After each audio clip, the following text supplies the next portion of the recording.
Assalamualaikum warahmatullahi wabarakatuh. Balik lagi di belajar bareng Andi Encil. Kali ini kita akan belajar bahasa Indonesia dengan materi mengenal sastra Melayu klasik. Teman-teman, tahukah kamu apa itu sastra Melayu klasik?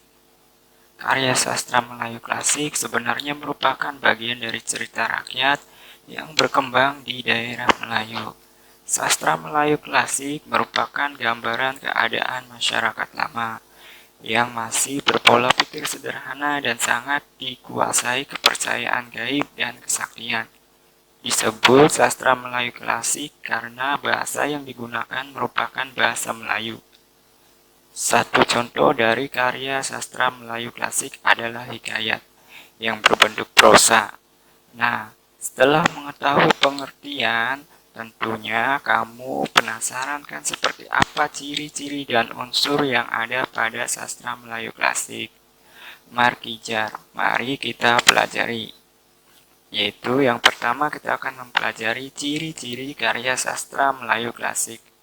Yang pertama, nama penciptanya biasanya tidak diketahui, anonim. Karya sastra Melayu klasik bersifat anonim atau tidak diketahui siapa pengarangnya.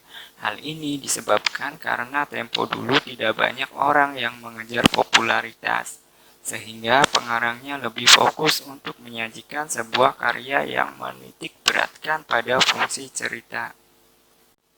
Ciri yang kedua yaitu berkembang secara statis dan terikat pada aturan yang baku, terutama dalam bentuk puisi.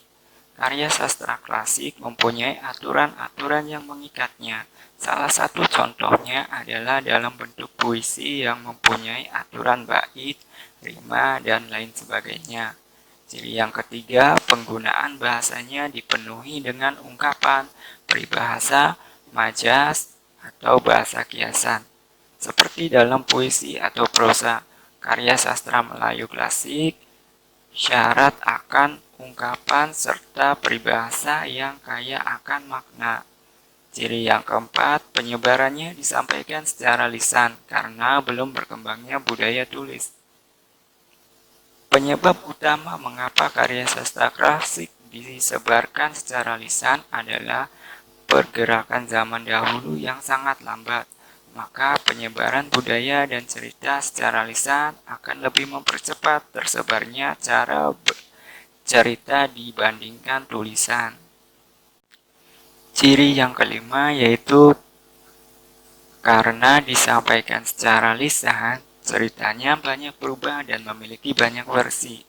Salah satu pengaruh yang dari penyebaran cerita secara lisan adalah berubahnya cerita dari yang aslinya.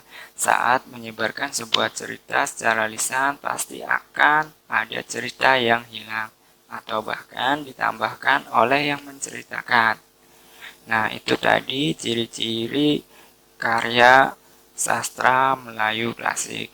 Nah, untuk unsur-unsur intrinsik karya sastra Melayu klasik, yaitu unsur-unsur intrinsik karya sastra Melayu klasik hampir sama dengan karya sastra prosa lainnya, seperti tema, alur, latar, penokohan, dan amanat.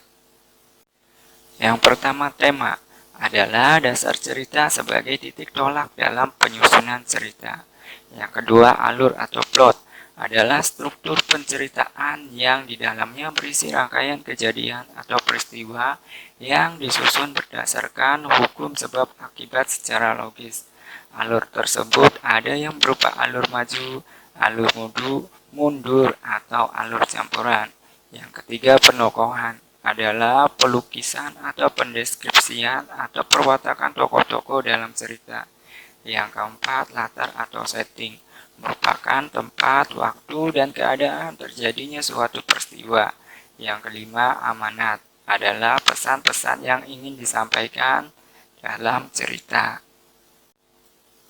Dilihat dari jenisnya, karya sastra Melayu klasik dibagi menjadi dua jenis, yaitu prosa dan syair. Prosa adalah semacam cerita pendek, syair adalah semacam puisi. Nah, sudah paham kan teman-teman Jikalau teman-teman belum paham, silahkan tanyakan di kolom komentar.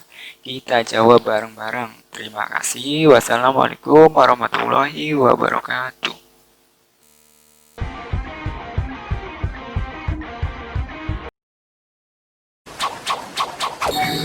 口寄せの術